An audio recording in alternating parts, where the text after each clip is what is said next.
We know that prokaryotes are much simpler than eukaryotes, and so there are some differences in how they carry out translation as well.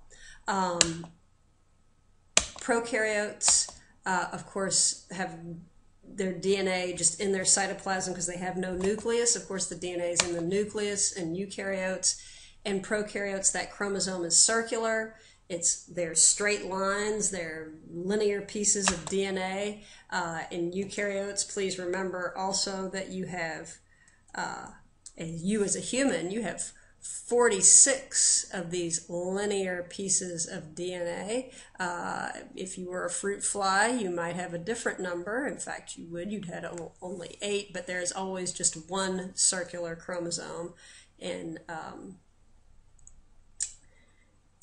prokaryote. The DNA in a prokaryote is naked, meaning it is just DNA, whereas the DNA in a eukaryote is wound around those spools of histone proteins to help organize it.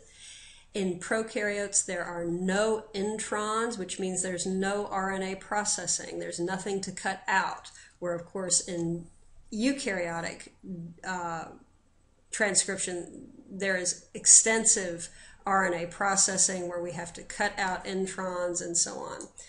In prokaryotes, because the cytoplasm is not separate from a nucleus, they're all in the same place, transcription and translation happen at the same time. So the DNA is being transcribed, the mRNA is coming off, and at that moment the ribosome attaches and may be translating it still as it's being transcribed off the DNA.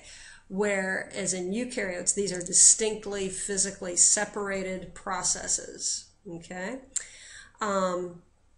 Here we see some this idea of transcription and translation happening at the same time in a prokaryote. You can see this is the RNA polymerase reading the DNA, and the mRNA is coming off, and the ribosomes are all transcribing it even as it comes off. Also, one more thing to remember, when we see, even in eukaryotes, we can see multiple ribosomes acting on one piece of mRNA.